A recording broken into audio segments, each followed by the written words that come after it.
Is we're being recorded as usual. Okay, so what is it that we have tonight? It's a continuation of the efforts that we started yesterday or last night.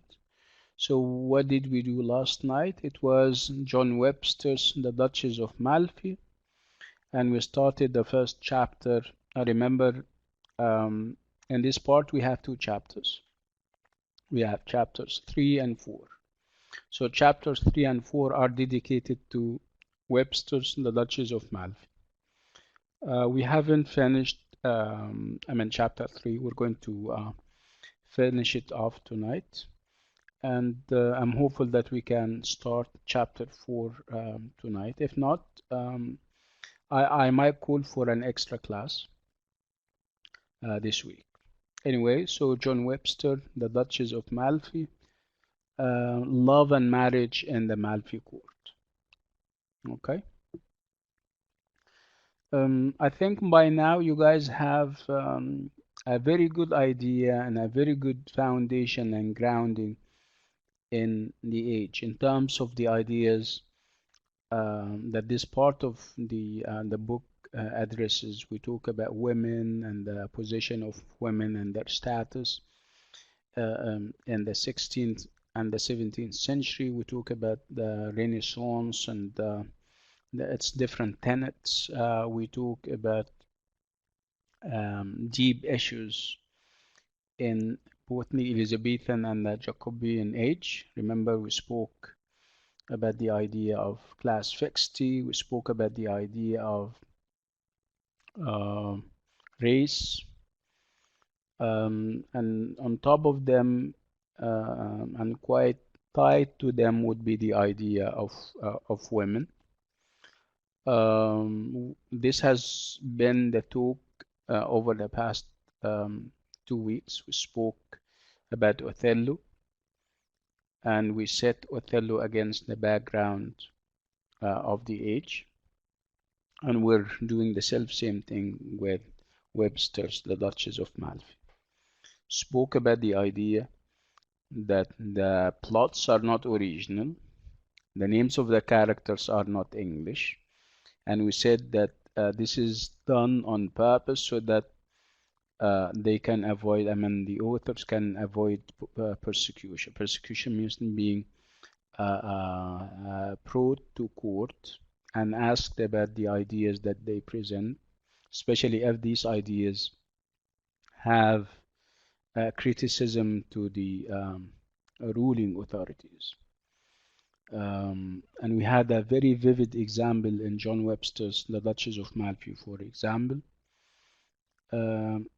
because there is always this parallels between the court of Malfi and the court of King James I in terms of corruption, in terms of soliciting the advice of good-for-nothing advisors, flatterers, more or less. So this is going to be, or this is already the line that we are pursuing ever since we started the course. It's about royal courts that are corrupt, to say the least. The plays are more or less, echoes of what is happening, what is already happening in these royal courts. In the example of the play The Duchess of Malfi,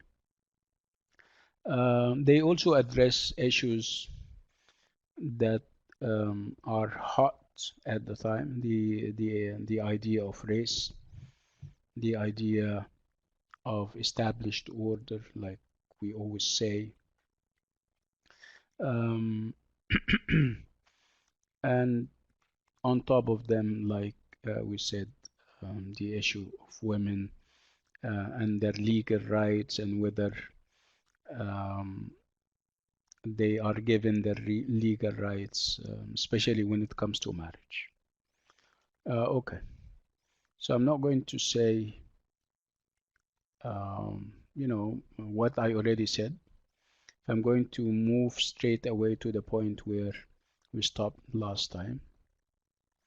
Again, I'm hopeful that you're enjoying the play as much as I am, because it's again very relatable to you, especially because uh, you are full. Um, I think you guys are all ladies, unless I'm missing something. Are we? I guess I am the only male in the class, if I'm not mistaken. No, no offense meant, of course. Um, so if you have, how do you feel about the Duchess so far? The Duchess of Malfi. I'm talking about the woman, the Duchess herself. How do you feel about her? Do you feel affinities? Do you feel that she is perhaps representing you in one way or another? Do you, do you, yeah, okay. Heba is saying that she's a strong woman. Yes, okay. What else? So you like her character, huh? Have you read the play until the end? Those who have finished the play.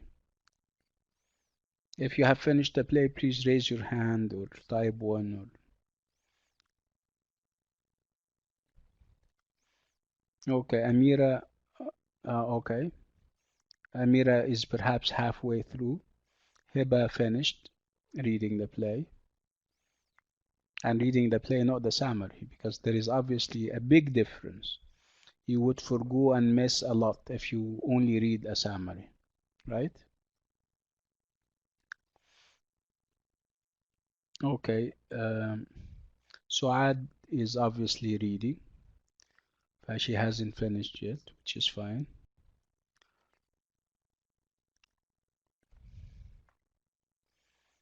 Khadija is saying uh, she is powerful to do anything because of their sister. I'm not sure I understand. Yeah, perhaps you would like to rephrase it. Yomna is saying still reading Act 3. That's okay, Yomna. Okay.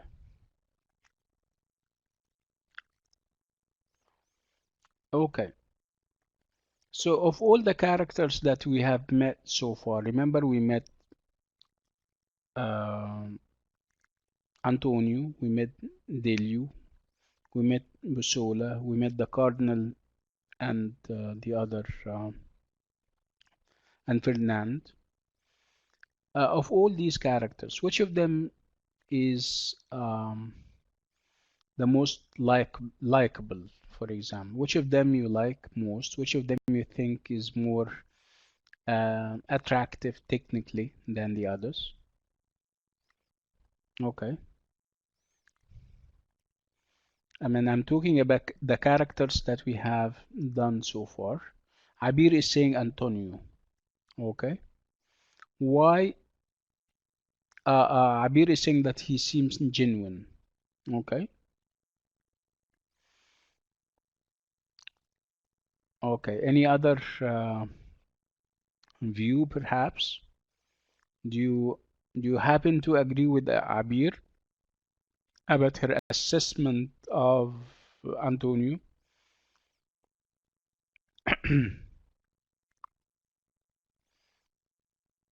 Okay.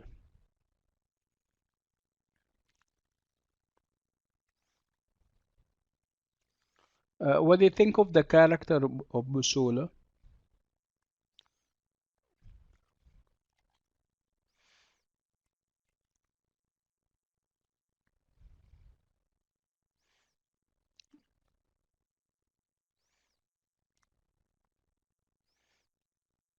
Uh, Abir is saying he's a manipulative character, just like Iago. Okay. Yumna is saying a man that only cares for himself or about himself. Khadija is saying that he is a bad man. Okay. So actually, it remains to be seen. I mean, most of you haven't read until the end of the play. Perhaps you may change your mind. Amira is saying that he is selfish. Okay. Don't you think that this is too soon? Don't you think that you should give him the benefit of the doubt? Maybe he's going to change. Heba is saying he was bad. He was a bad person, but he changed. He changed.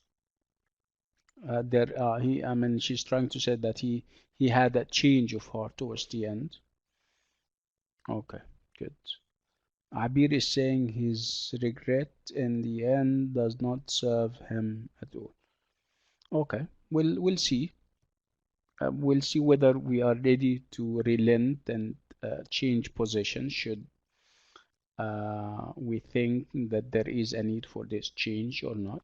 Let's continue the effort and see what he and the other characters are all about. I'm just trying to go to the area where we stopped. Yeah, we stopped here, and this part is about the brothers' jet jitteriness, I mean nervousness about rank reflects the unprecedented levels of social mobility that characterized early modern England. Like we always say, novels, I mean, plays like these reflect the age. And the age, it is true that there are rules of respectability and accepted behavior and everything, but the age also was experiencing social mobility. Remember, this is the time during and after the Renaissance where lots of ideas gets modified and changed. And one of them would be the idea of nobility, the idea of um, class fixity, the idea that you should live and die within your own ranks. You live and die within your own class. If you're born poor, you have to be happy with that and stay as such. If you're rich and noble and everything, you should be happy with that. So the idea of you having ambition and trying to perhaps better yourself and improve your station in life was uh, not accepted.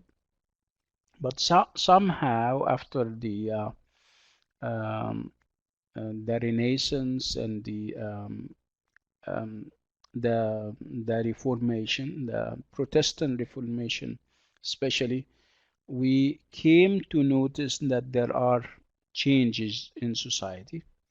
Old beliefs started to give way to new ones, and one of those beliefs would be the idea which is very Protestant, by the way, the idea that you can work hard and you can earn um, a position that you never had in society. So the idea that you have to accept your destiny and you never question it, you never challenge being poor, you never try to help yourself become better. The idea that this is a no-no is no longer there. I mean, with the changes and the reforms that is happening in society, there is starting some kind of change, and this is actually what the brothers were fearful of. They saw somehow that there is social mobility, and whatever was not accepted in the past is now welcome. The idea that you can have cross-cultural and cross-class marriages um, is no longer um, an anathema or is no longer a bad thing. Okay, so they were fearful of that.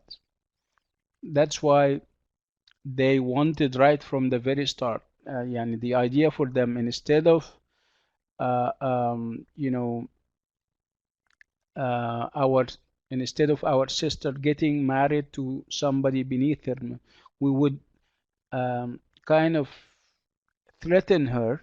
We would do everything in our power so that she doesn't go to this area, because going there would mean that we lost the obviously the war or the battle with her.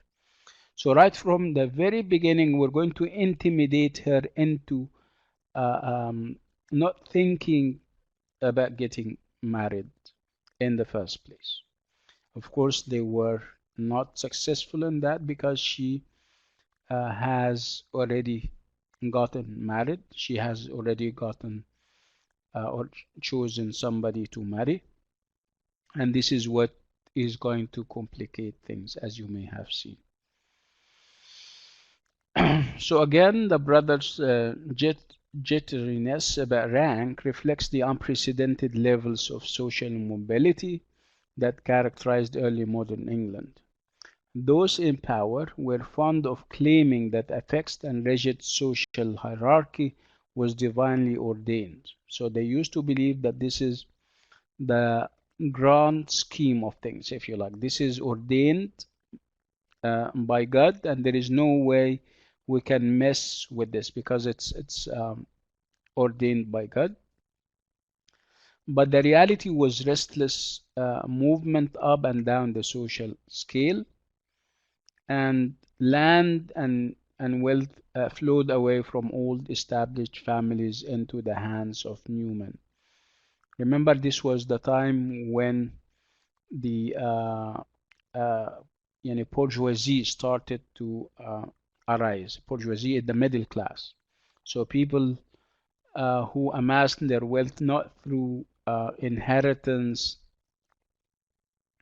and being the sons and daughters of royalty or something. These are people who earned their wealth through hard work. Okay, so we are starting to see a change where middle class people are kind of taking over. And this is again what the two brothers were fearful of. I mean, the two brothers are obviously nervous because they are having in their uh, um, perhaps subconscious, they have this belief that life is changing, and whatever was not accepted in the past is now being embraced and accepted and even promoted, like the idea of cross-class marriage. Okay, so who are those new men that are taking over, that are changing the scene, the social and the political and the economic scene? It's new men, whether they were lawyers, merchants, or administrators. Look at the example of Antonio, for example.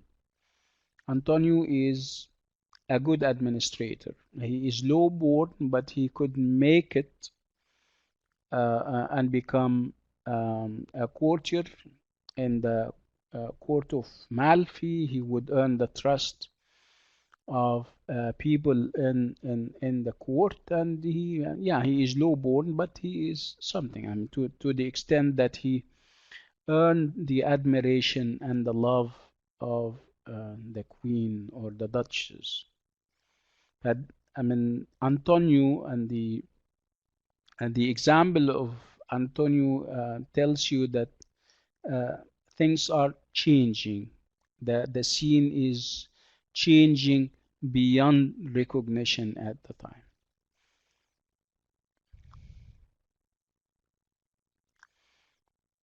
So this erosion of the social hierarchy was accompanied by a heated debate about whether noble blood or personal merit. So we're having this polarity, if you like, okay?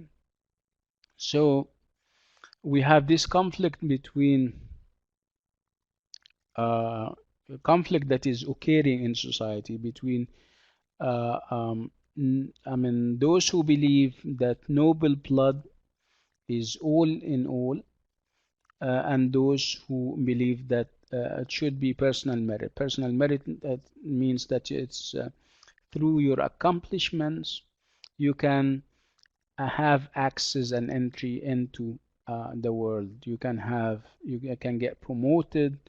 You can have access to the government and everything. Okay, personal merit would be a new thing because the system in the past and until that point was that it's only through noble blood. Okay, so that's why they wouldn't allow this union between Antonio and the Duchess of Malfi. So she is high blood and he is low born. Okay, but with the new realities on the ground, we will have this union taking place at whatever expense. We know, of course, that the Duchess of Malfi died at the end and she was killed, but she made the statement that uh, she and whoever she represents wanted her to make. The statement was that the world has changed and it's only through merit rather than noble or so-called noble blood that people can have access to other classes and to government posts and positions and stuff like that. So Webster signals that the place dominant aristocratic order is in a state of crisis. We have a crisis. Okay, if the Duchess decides to go beneath her class and decides to get married to a steward, somebody who works, who is lowborn and works in her court. So and the aristocracy and traditional aristocracy is obviously in a state of crisis. So Webster signals that the place dominant aristocratic order is in a state of crisis, threatened by men like Antonio, okay, who represents new men like in the middle class or even the lower middle class. He is an able administrator who captures the heart of a high-born woman, okay, who is more obviously impressed by his merit rather than his rank.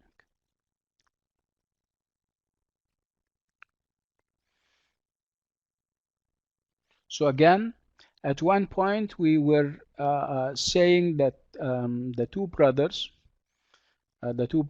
of the Duchess were motivated and were normally prompted by their misogynistic beliefs about women. The fact that their sister is a woman, and you know how they used to look at women at the time, that their sister is a widow, and you know how they used to look at widows at the time. So it's not only because of their misogynistic attitudes towards women. It's not because she is a widow and she has twice the sexual appetite that they say. It's also because of the um, the social order and the aristocratic order that they live under. The whole fabric of their old system and their old order is going to collapse should their sister uh, um, marry beneath her race and beneath her class, of course. So the brother's attitude to the Duchess marrying again is determined not just by their ideas about women, but also by their ideas about class boundaries and the nature of marriage. So it is true that they share misogynistic views of the sexuality of widows, and the patriarchal assumption that uh, uh, they have the right to dictate their sister's sexual destiny. Okay, it is also again we're stressing the fact that it is also true that um, they they are deeply disturbed by what they see as the collapse of an old regime and an old system. Uh, so these attitudes are all bound with their belief that marriage is a union between a man and a woman, which should be chosen not by the individual but by the family. Remember when we spoke about marriage, and we said that the only people who do not get consulted when it comes to marriage are the couple themselves. Okay, why? Because marriage at the time was thought of as a deal, an economic and a political deal between families, not individuals. Okay, so to have the Duchess coming over and say, no, I have to have a say in my marriage. I'm the one who is going to get married, and I should choose my own husband or future husband. This was very deeply disturbing and annoying for them, of course. Okay, so but these attitudes are all bound up with the belief that marriage is a union between a man and a woman, which should be chosen not by the individual but by the family, and not for reasons of love, but with a view to enhancing family power and maintaining elite exclusivity.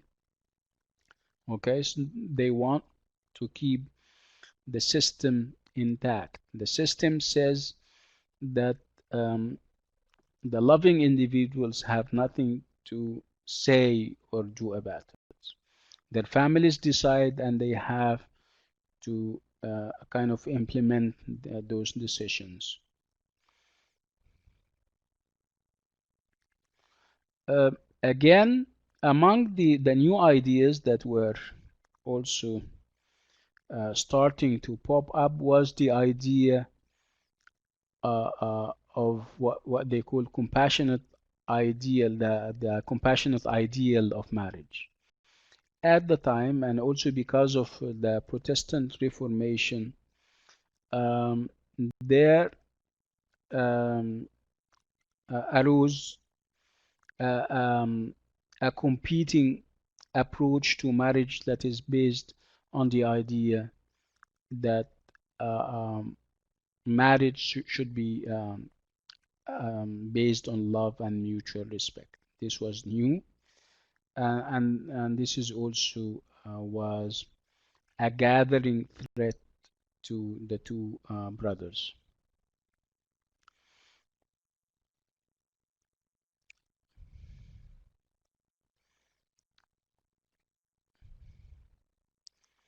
Okay, so if we talk about the aspect of love and marriage, we talk about a number of people. We talk about Antonio, of course, and we also talk about the Duchess. Um, there is we're going to put them in comparison. I mean the Duchess and Antonio, and we're going to see which of them is perhaps more active, which of them is more vocal and outspoken about their rights. Um, through juxtaposing them means putting them against each other. We're going to know more about the character of Antonio, and we're going to know more about the character of the Duchess. Just focus. I would like you to focus on the idea that perhaps Act One, the entire uh, um, scene was occupied by Antonio. Antonio would stick labels to the different characters, give us assessments of these different characters. The cardinal, um, I mean, Ferdinand. Um, who else did he talk about? He spoke about Bussola. He also spoke about the Duchess herself. He was given space so that we can know more about him, so that when she decides to get married to him, to choose him for a husband, we wouldn't be too surprised. Of course, we're surprised because he is beneath her, okay?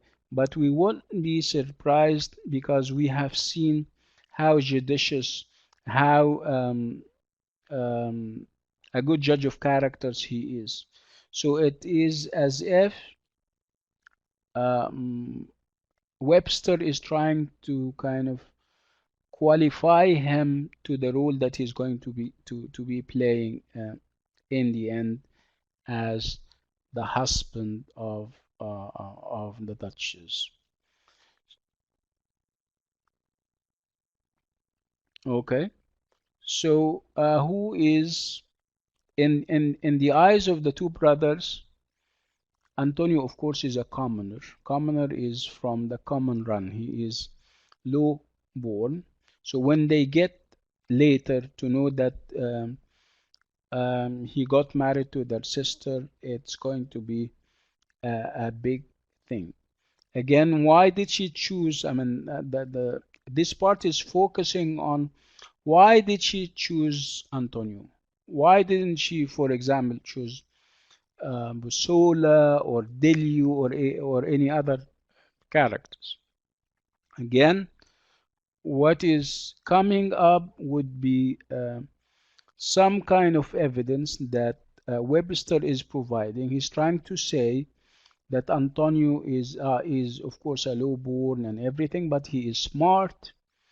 He is politically savvy. He went to France and he could make those comparisons between the French court and the Malfi court. He's a good judge of characters. He knows what Bussola is all about and up to. He knows about the two brothers and how evil they are. So it is as if Webster is preparing us for this moment when the lady or the Duchess is going to come over and ask him to marry her. So, like Desdemona, the Duchess chooses for herself rather than deferring to the wishes of her male relations. Okay. Okay, so the play is trying to kind of encourage us to feel how defiant the Duchess is, and whether this defiance is justified or not, whether it's something that we should admire or not.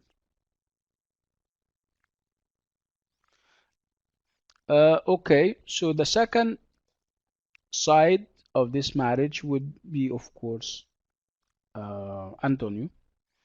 So we need to see whether Antonio deserves to be picked out and not any other candidate for this marriage. Um, and it seems that Webster is actually preparing us for this moment by giving us an Antonio that is whose ideas are well developed, who has credible political beliefs and ideas, and stuff like that.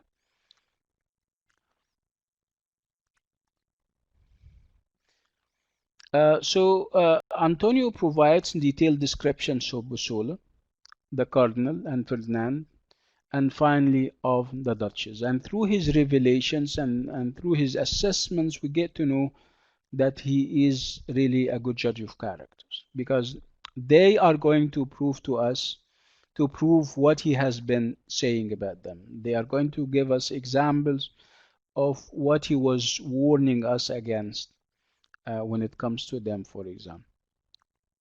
So the fact that it is he who is selected to provide the audience with this information, endows this character of humble birth with a considerable amount of authority. He's given moral ascendancy and moral authority, so that when she picks him, we know, yeah, he deserves it. He's not just another steward or another courtier. No, he has a reputation with,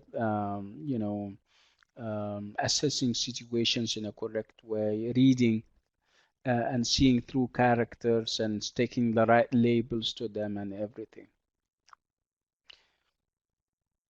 So it has often been remarked that in this opening scene, Antonio and Delio serve as a kind of chorus. I mean, the idea that we refer to them, especially to Antonio, as chorus is also very significant, because the members of the chorus are normally wise people who interfere from time to time in order to give the moral of the scene and in order to guide and direct the audience, telling them how to distinguish between the different characters.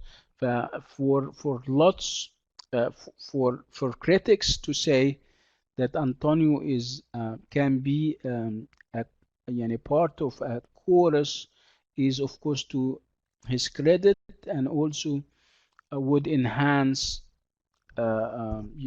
his chances of getting the approval and the admiration of everyone.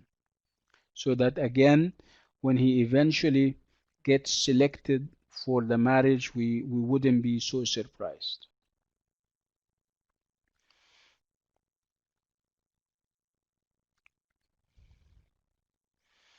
Um, and there is always, remember, when you spoke about aspiring individuals in the different plays at the time, we have examples like Antonio. We have people who are also aspiring to perhaps improve their stations in life, and we have so many like them. Antonio, for example, reminds us of Malvolio in Shakespeare's comedy Twelfth Night, but there are also differences. Antonio doesn't have, it doesn't seem that he has a hidden agenda. He's not doing, at least it seems to us that he's not doing this to, for example, to get married to the Duchess. It's the Duchess who chose him. He never had perhaps advances on her. He never alluded to the fact that he may be in love with her, but he never made those wishes known. Nobody, until she chose him, knew that he was perhaps in love with her. With Malvolio, it's different. He was uh, um, kind of trying to climb the social ladder through professing love to his lady. But everybody knew deep down that he is a self-serving individual, and it wasn't all love uh, that he was demonstrating or expressing. It was, for him, love was one way of furthering his interests.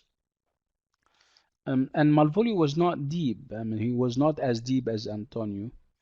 We were not given the opportunity to have access to his mind and see how he is presented as a killjoy kind of individual who is morose, who is resentful. So while Malvolio is ridiculed and humiliated as a social climbing killjoy, Antonio is treated with considerable respect.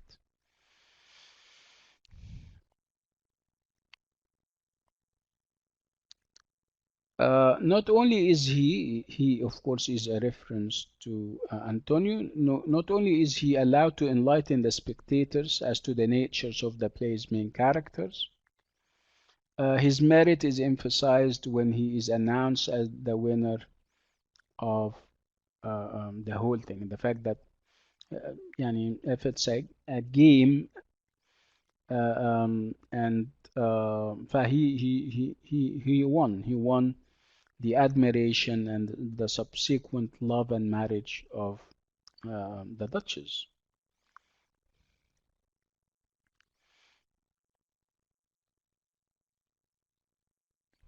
So by investing the figure of the steward with so much authority, Webster is presenting a direct challenge to the elitism and caste pride represented by the Duchess brothers.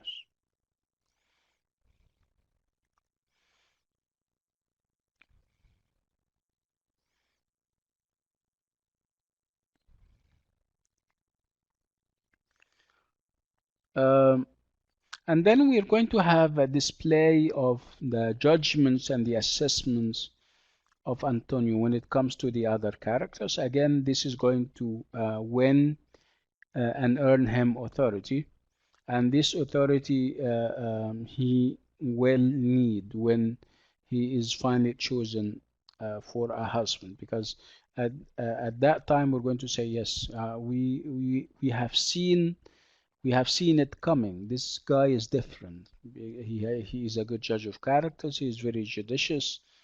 He has I mean good and sound political views and everything.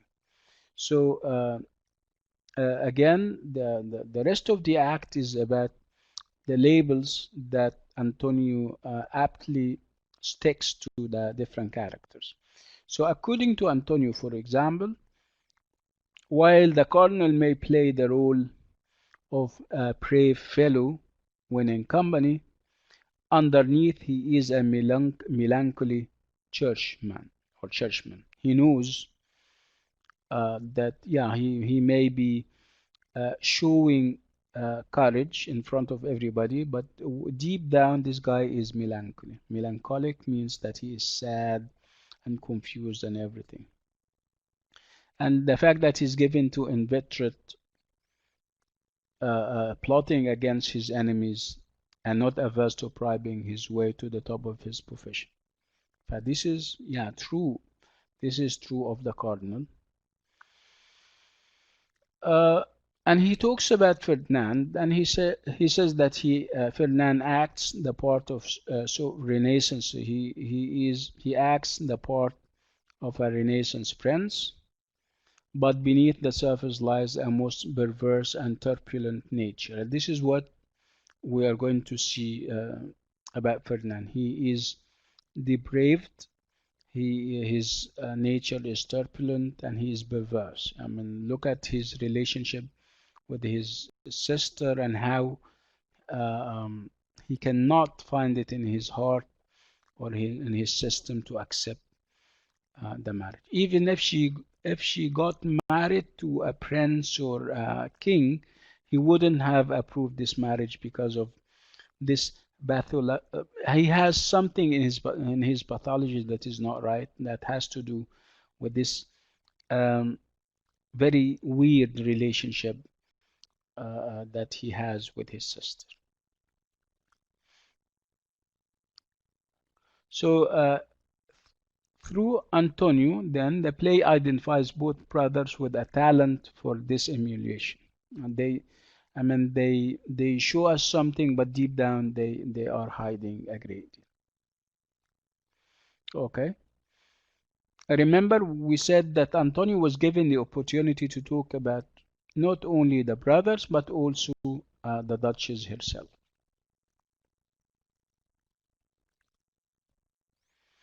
For him, she is a paragon of womanhood.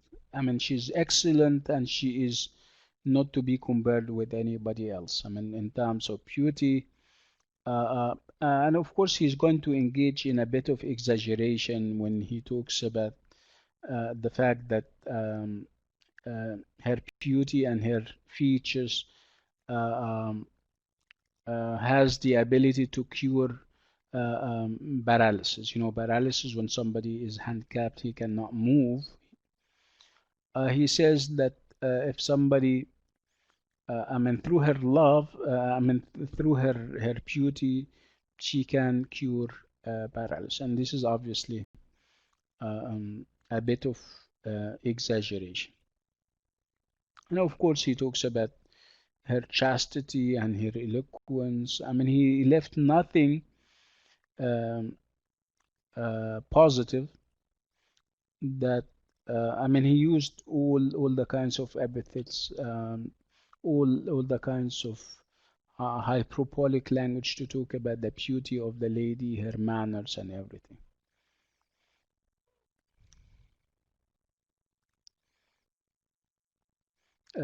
He concludes his description of the Duchess by saying that she ought to be a model for other women to emulate and copy. Again, this is exaggerated, this is hyperbolic, but she has, there is an element of truth, a measure of truth in what he is saying. She was daring, and she earned the admiration of everybody, obviously. Um, and she may have been that beautiful. Nobody knows. Again, when talking about her in those exaggerated terms, he wasn't actually inventing or coming up with something strange. This was not unusual for the age. There was this tendency to idealize um, lovers. If you happen to be in love with somebody, when you talk about her or him, you use those hyperbolic and those exaggerated terms. And this is taken, by the way, from Petrarch. Petrarch was a poet, and he was, known for his love poetry that exaggerates things in the individual that is being described. And we also had Edmund Spenser, another poet, another love poet, and it was all about hyperbole and exaggeration when it comes to highlighting the virtues and the merits of the lady love.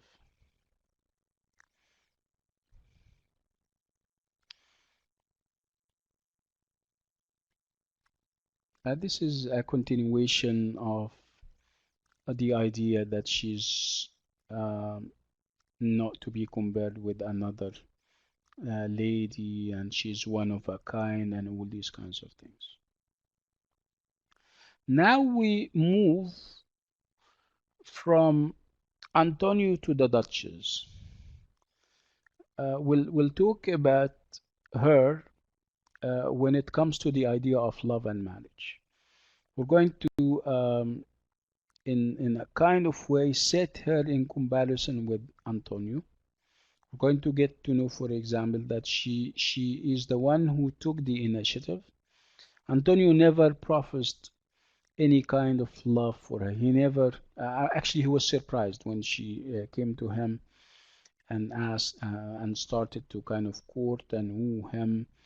Uh, she was even daring, and all these kinds of things. So what of the Duchess herself? She is portrayed in accordance with the stereotypes of the highly sexed widow voiced by her brothers. Um, the idea that she went to him, to Antonio, and asked him and said that she became in love with him and she wants him to get married. This may confirm the stereotypical attitudes and the stereotypical views of women, and especially wedded uh, women. But when you come to think about it, you can have nothing but admiration and respect for her. She's very straightforward. Okay, so if I like somebody, I don't beat around the bush. I'll go to him and I say, listen, I love you, and obviously, uh, um, It's not love. It doesn't end with love. We are getting married. Critics see that as being very straightforward, as being very practical, and they don't see it as something that can be taken against the Duchess. Other people would say, yes, see, she is the one who went and took the initiative. What more would you need for support of the idea that widowed to be feared of, to lest they discredit their families and dishonor their families.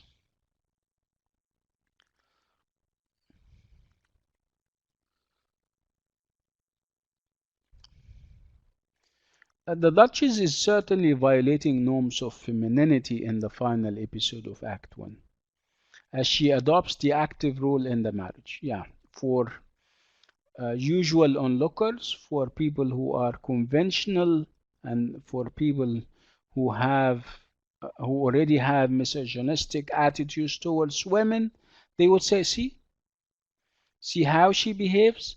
She is the one who went and asked him for marriage. What more would you need for proof that this lady is um, is not good morally? So again, the Duchess is certainly violating norms of femininity in the final episode of Act 1, as she adopts the active role in the marriage, courting and effectively proposing marriage to Antonio. Okay, I mean, they even when they compare her to Desdemona, they say, no, Desdemona would pale in comparison. Desdemona was only hinting to Othello. She wasn't as daring, she wasn't as forthcoming uh, um, as the Duchess.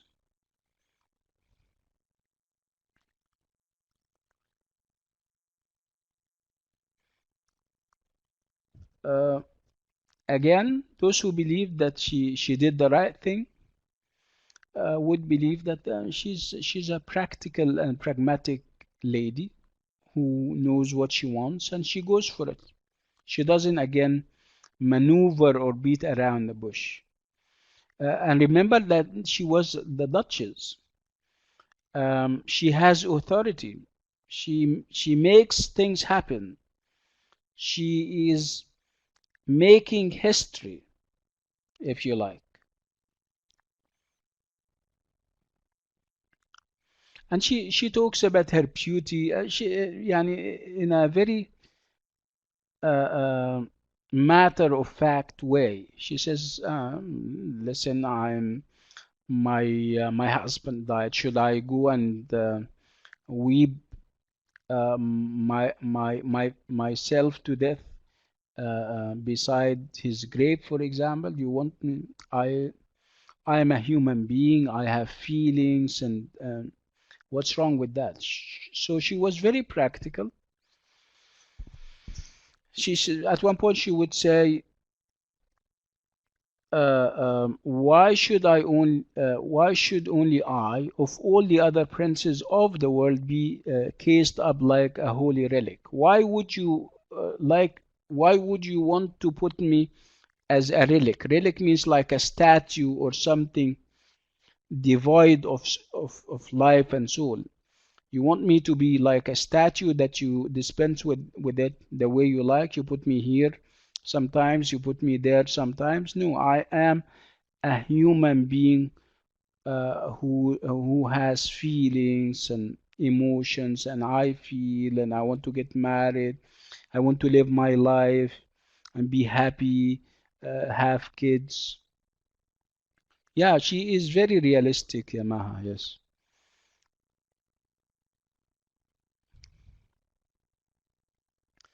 So they are trying to make um, an icon of her, something that you can put whenever and wherever you want. You take her from her.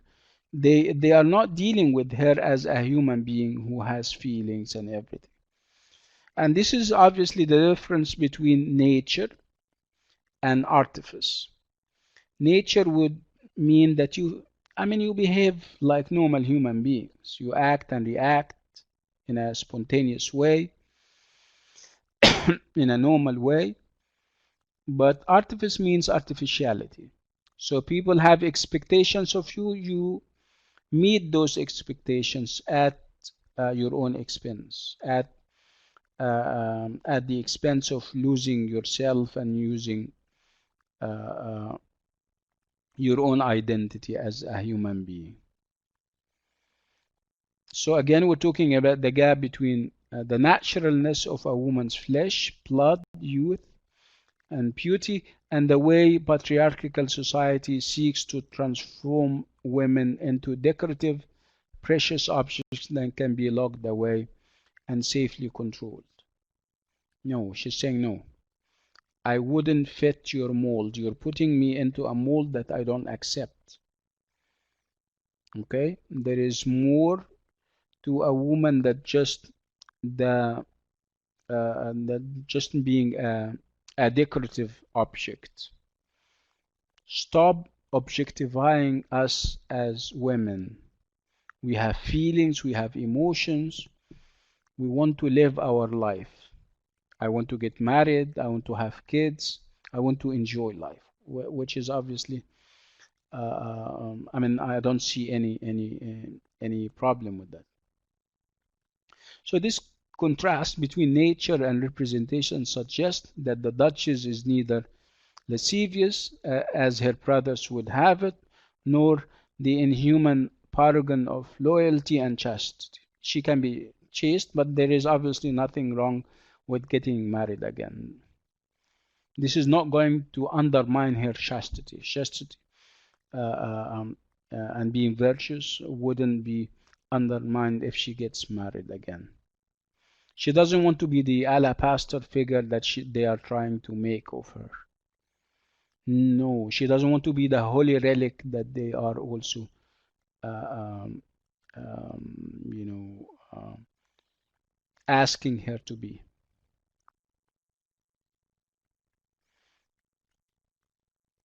She doesn't want to be uh, put in this binary opposition kind of thing. She's either an angel or otherwise. No, she doesn't want this to happen. I am a thriving human being who can have the features and the elements of an angel, and I can also be an ordinary human being who act and react, who loves and gets loved. Am I making sense so far?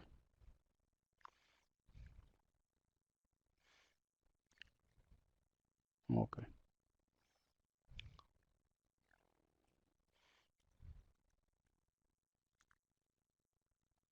Mhm. And one of the, she was also very, unusual, even when she started to kind of, go to Antonio and she started to talk to him about the fact that even the language that she's using is very, it can be very infuriating and upsetting to her brothers. She says, for example, go, go, Prague, you have left me heartless. Mine is in your bosom. She's talking to Antonio, obviously. But she's also exaggerating in showing her love to Antonio, obviously.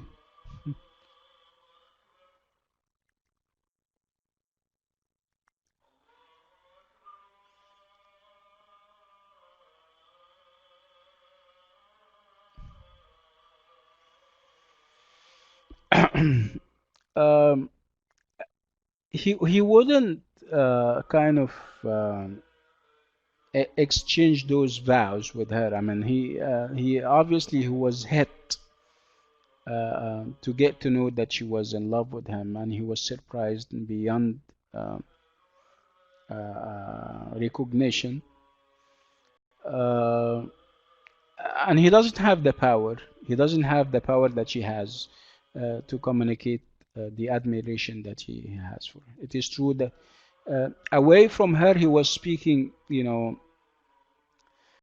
very exaggerated terms about her. But in her presence, he was kind of silent or unable to reciprocate this kind of speech.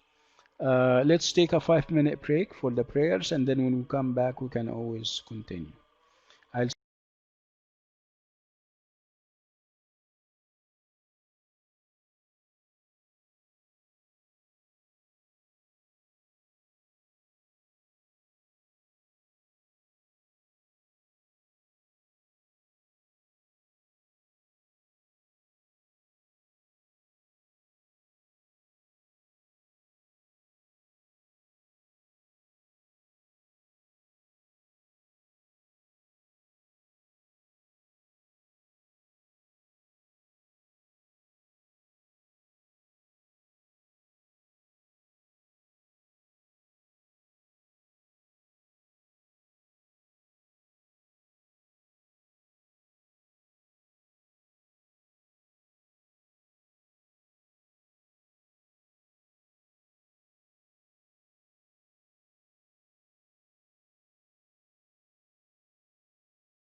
Bismillah ar-Rahman ar-Rahim. Can you hear me? Are you guys back?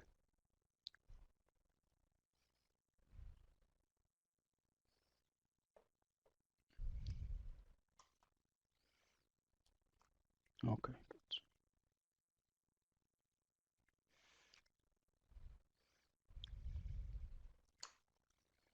Okay, so let's continue the chapter.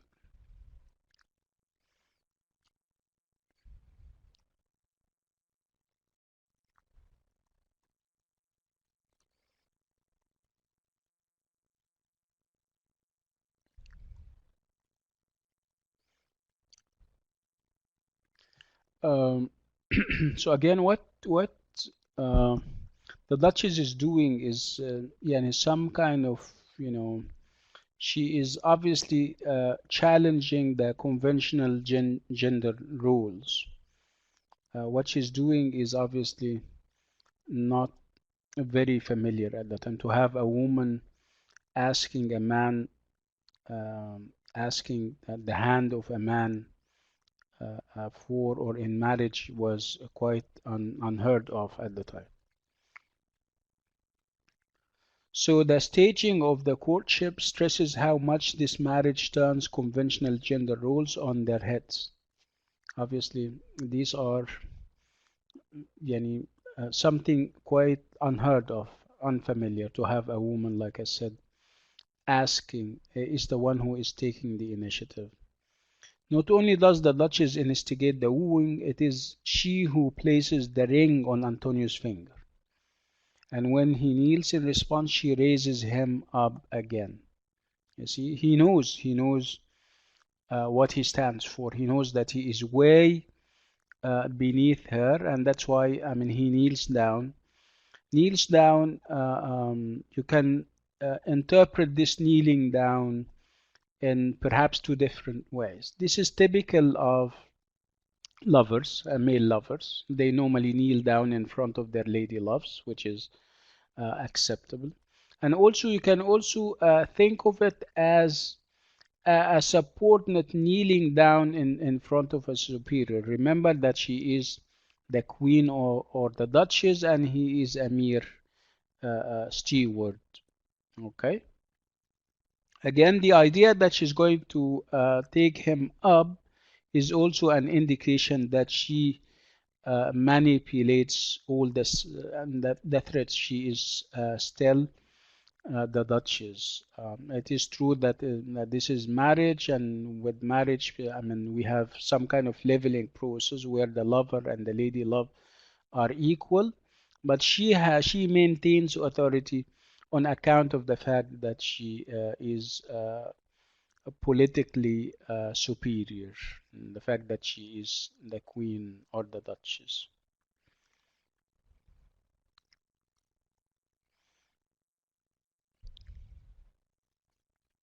So Webster also makes it clear that for Antonio, part of the attraction of the Duchess proposal is the self-advancement it promises. Okay. Again, you cannot deny the fact that he sees some kind of deal in what. Yani it is true that he may have indirectly expressed admiration and perhaps subsequent love for her. But I mean, he never dreamt of it, and even in his wildest dreams, that at one point he may uh, get married to her. He sees this potential for social advancement in this kind of uh, marriage or in this kind of relationship. Hence, his initial response when she gives him her wedding ring and her amorous intentions become clear. There is a saucy and ambitious devil is dancing in this circle. So the metaphor of the wedding ring as a magic circle inside of which a saucy and ambitious devil, which means that it was a purely love that would bind him to her for all the admiration that he has professed and expressed for her. He sees, like Abir is saying, he sees an opportunity in what in this kind of marriage.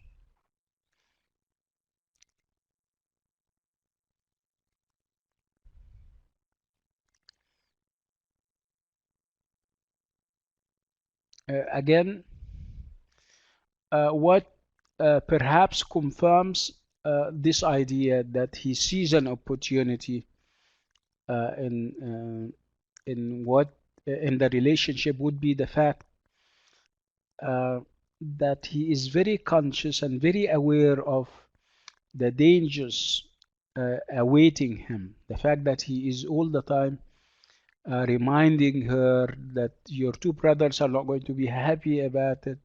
Normally, lovers, male lovers, when they are truly in love, they don't care what other people are saying, they don't care what other people are doing. But he was, you know, uh, ultra conscious about this kind of situation that he was. He was very fearful, by the way, which is out of keeping with a true and a genuine lover, if you like.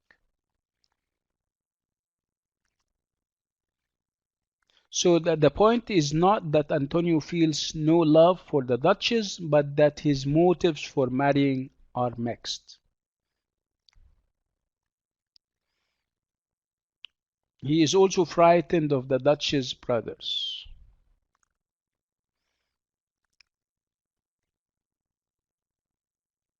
Again, he knows what uh, he must have heard what Ferdinand and the Cardinal are saying about this unauthorized second marriage that she intends. He knows. I mean, they have threatened so many times, and Antonio is part of the court. I mean, he cannot.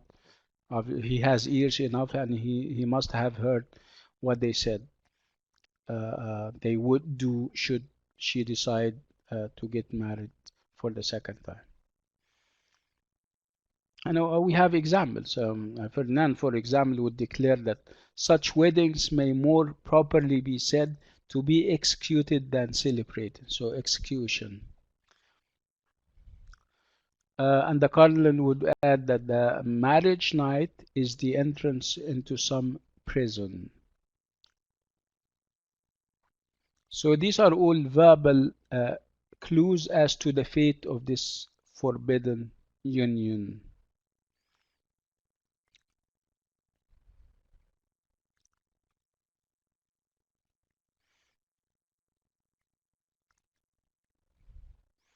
Again, how does she meet all these threats, and how does she act? Uh, we've been talking about that. She is very defiant. She defies her two brothers, the entire society, obviously, and she dismisses them with withering contempt. She disdains them. She makes fun of them. And she says, if all my royal kindred lay in my way unto this marriage, I'd make them my low footsteps. See how daring she is. Okay, she says, if that the entire family, my royal family, decide to stand in the way of this marriage, I would do everything so that they become footsteps towards achieving or having or fulfilling this kind of marriage. So as you can see, the Duchess acknowledges the problem, that there is a problem, and nobody is obviously happy about this kind of union, but determines to use it to her advantage. Um, and in this way, she is acting as if she is in a war or in a battle.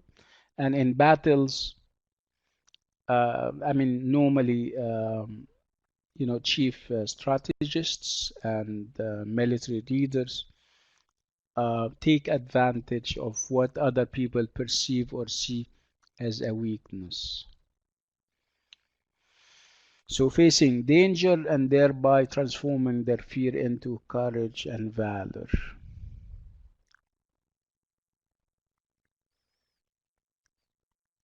So the whole thing is turning into some kind of military heroism.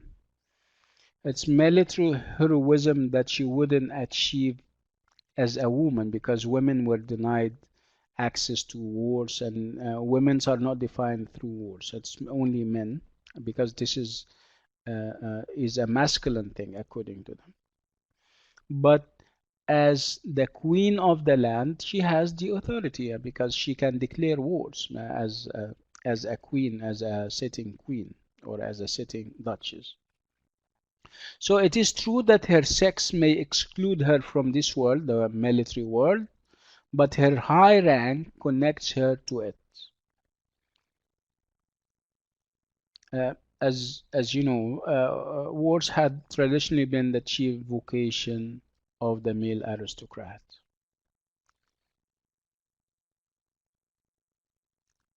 And then he comes to her and said, "Listen, this is Antonio, of course. What you're doing is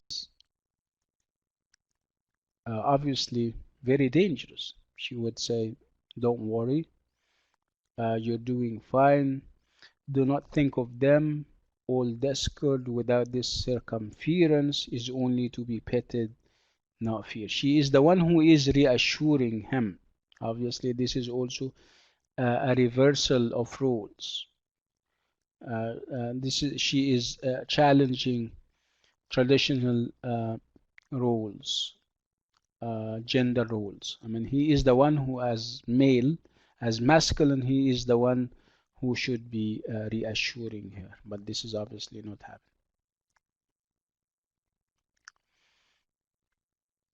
So the Duchess seeks to reassure her husband, who consistently feels helpless and overwhelmed by the course of events.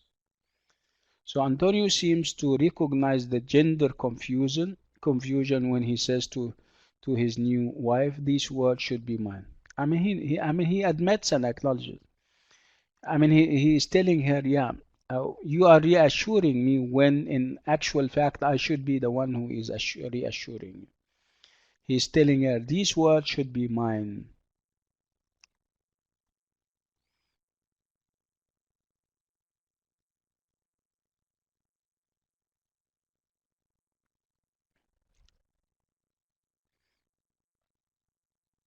Again, the Duchess may marry the steward she admires as a complete man, but she remains very much an aristocrat. She is uh, more powerful than him.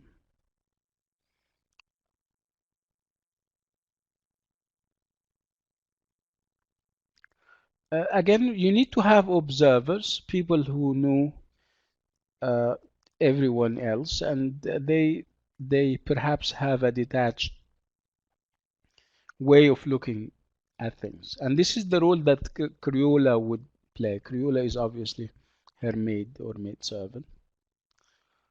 And she would comment on the movements that the Duchess is making, and she says, "I don't know what to do. Should I admire the spirit of greatness that she is showing, or her madness?" So the spirit of greatness that she is exhibiting would have to do with the fact that she is defying the entire society. She's marrying beneath her rank and class. Um, and the madness would be because this is not going to be without dire consequences. She wouldn't be able to get away with it. So we needed to have somebody who is a little bit neutral, who would again establish in front of our eyes the fact that what she did is no small thing. Okay, and somebody that would remind us of the options available in the treatment of something like that. Okay, So there is a great deal of admiration by some people, and that they would consider that great. And there is also concerns by others, including Cariola, that what she is doing is willful, what she is doing is madness itself. So should we admire the spirit of her greatness, or show pity um, and even fear, I mean, express fear of what may happen to her? So as you can see, Criolla is uncertain whether to see the Duchess bid for self-determination as evidence of her greatness of spirit or her feminine willfulness. Um, yeah, somebody, I mean, a critic by the name of Wigham shares those concerns, but for him, the Duchess should be admired as a cultural voyager. She is a voyager means you are on a journey of knowledge, and it's a cultural one. Cultural means that it moves beyond cultural tenets and cultural principles. What are those some cultural beliefs and principles and tenets? And they would say that stick to your class, stick to your status. If you're a woman, you have to stick to your position as a woman.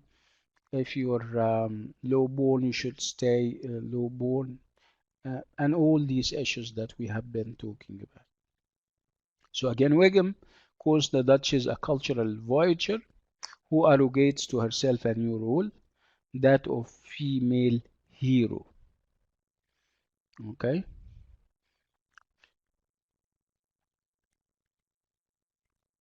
And she's reinforcing and perpetuating this idea of voyage uh, uh, when she tells Cariola, "Wish me good speed, for I am going into a wilderness where I shall find no bath nor friendly clue to be my guide." She's obviously saying that I am treading uncharted territories. This is what I'm doing is new. And if you're doing something new, you don't have a guide, okay, a guide for what you're doing. Normally, pioneers and those who do something for the first time, they don't have, uh, uh, you know, uh, um, the previous experience, the previous experiences of other to lean back on. They don't have that. They are starting something new. She is moving knowingly into uncharted waters, beyond the bounds of socially accepted behavior, where there will be no clear path to guide her. She doesn't have any models to imitate. She's starting something quite new.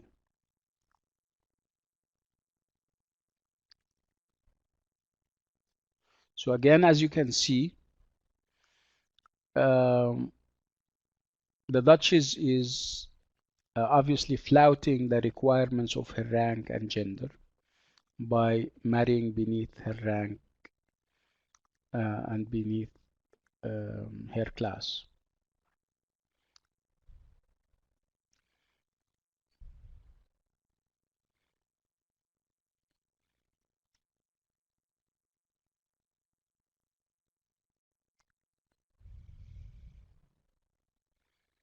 So as you can see, I mean, their relationship and the marriage between the Duchess and Antonio takes on such positive meanings and becomes a vehicle for upholding a view of marriage that is based on mutual love and compatibility, and the right of a woman to determine her own sexual destiny independently of her male relations. Now, this is obviously the moral, or the more, I'm sorry, the moral of the story. Okay, I mean, this is obviously summing the whole thing up.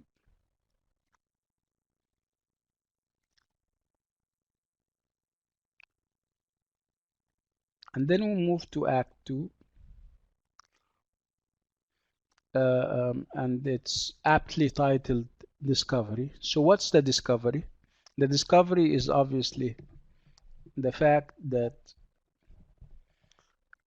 um, uh, Antonio and Antonio and the Duchess got married, and they even gave birth to a child. Who would discover all of that? It's Busolo, because somehow Busolo was appointed uh, with the Duchess, and she obviously was unaware of his evil nature. I mean, she told him at one point, of course. Yeah, yeah, he was spying on her, like Abir is saying. So the next thing you know is that he went to Ferdinand and told him all about it. So 9 months elapsed between Acts 1 and 2, and the bulk of the second act is taken up with Busola's attempt to determine whether or not the Duchess is pregnant.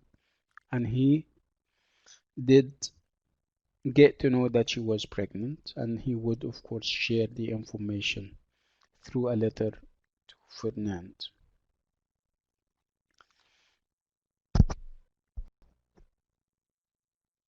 So by the end of the act, Ferdinand and the cardinal have received Busola's letter informing them of the birth of the Duchess' son.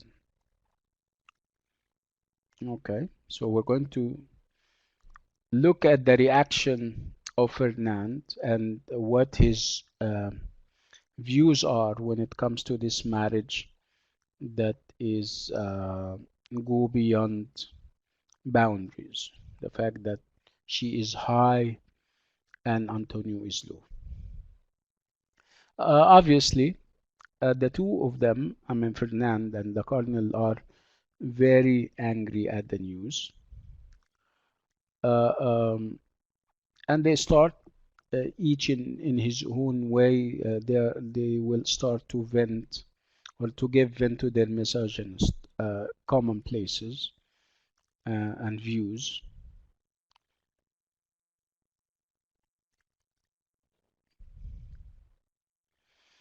Again, you wouldn't compare Ferdinand's anger to that of the cardinal.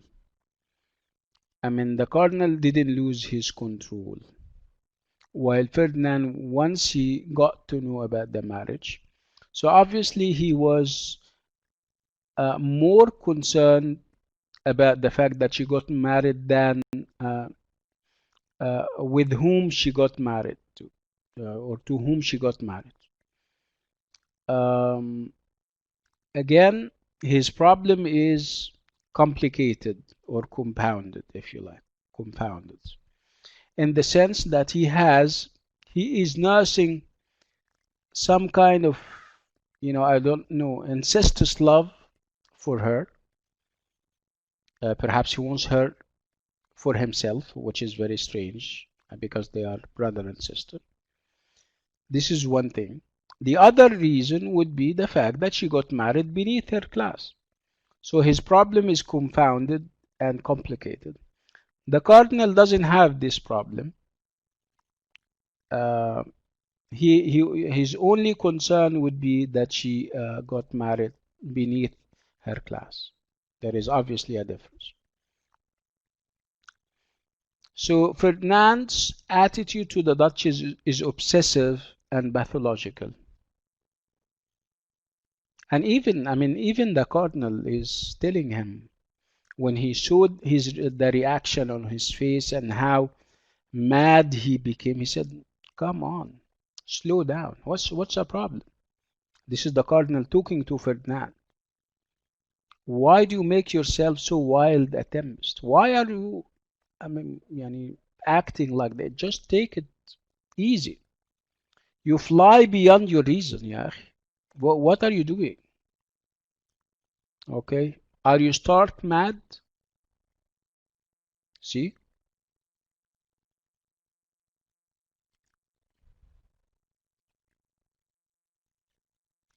Again, that would remind us of all the things that Fernand said beforehand, earlier, about how he wouldn't let her to get married in the first place, and what would he do if she decides to get married. Okay. So in Act 1, before the brothers gang up on their sister in an effort to bully her into submission, Fernand tells Usul that he wouldn't have her marry again.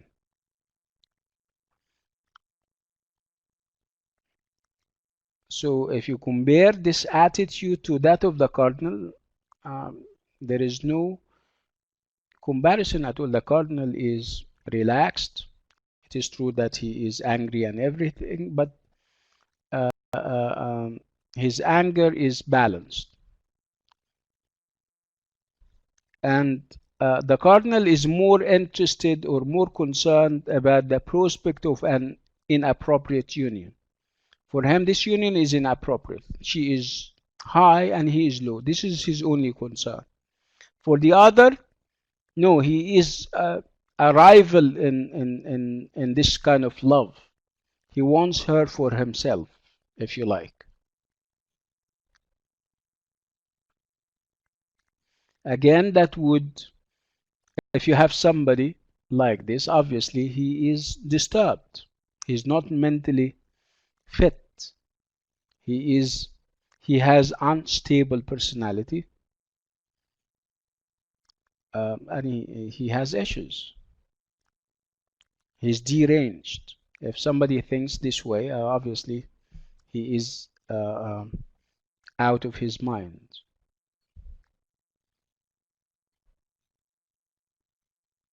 So Ferdinand is even gripped by fevered voyeuristic visions of his sister having uh, um, relations with working classmen characterized by their physical vigor and attraction. I mean, he's even given to fantasizing what may happen between his sister and others and stuff.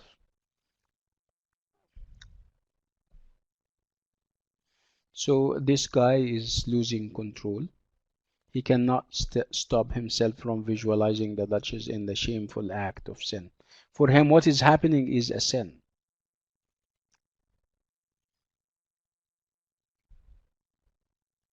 So his words are so deranged as to be unintelligible, though his obsession with his sister's body remains clear, as does his powerful urge to do violence to her. Again, everybody is obviously referring to this incestuous desire that he has for her.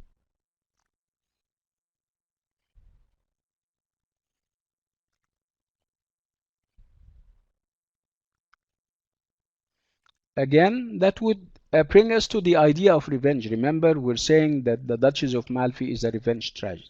But who is taking revenge and from whom? Obviously, an element of revenge in the play would be Ferdinand. But he's taking revenge from, obviously, from his sister. The fact that he wouldn't find it in his heart to acknowledge this kind of union on a number of levels. One of them would be the fact that uh, um, he doesn't look at the relationship the way normal human beings look at it. He has more reasons to hurt his sister, to decide to destroy her, to even remember one of the threats that he had was that he would at one point, um, revengeful as he is, that he would um, see it, that Antonio eats his own children. out of revenge, of course, which is a very, as you can see, very sick scenario. So there is a longing here for a revenge so total that the offending physical selves will cease to exist. There is also a desire to punish the father for his lechery by making him eat his child. So as you can see, Ferdinand would be the villain of the piece rather than Bussola.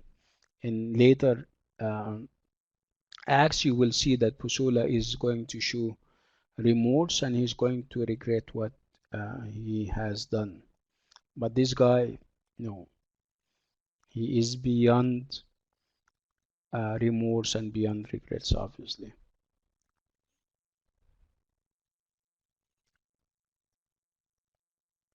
Um, I think we're done.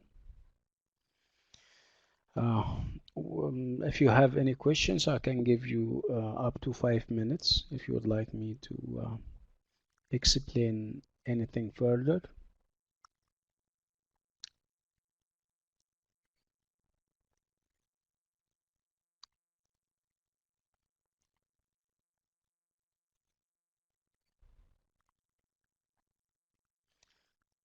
Okay, Abir has a question about the cardinal. Go ahead.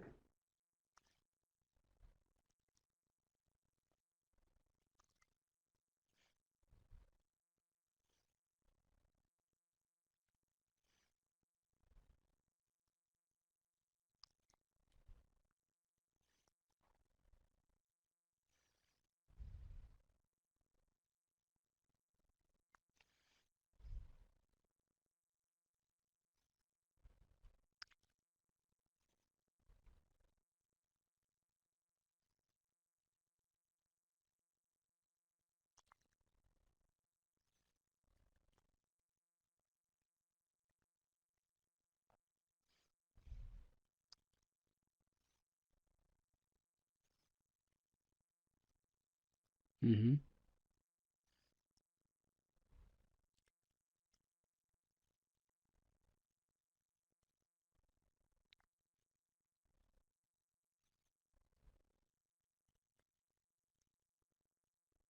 Are you sure you're typing the question, Abir?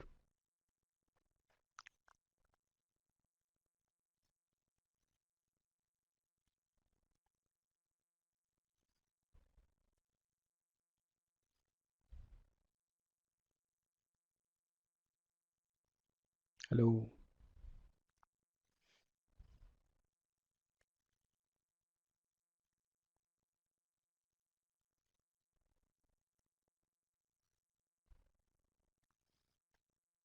Okay. I don't see any questions. Okay. So Abir is saying, as we have in Othello's play, there was a, a, a source of, I am not sure,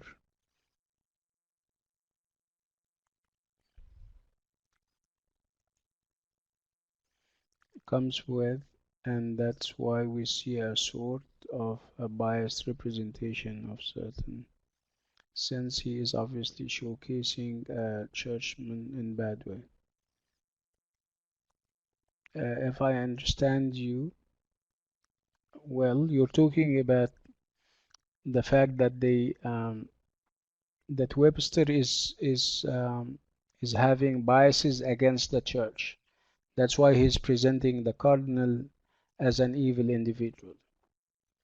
Well, um, yeah, perhaps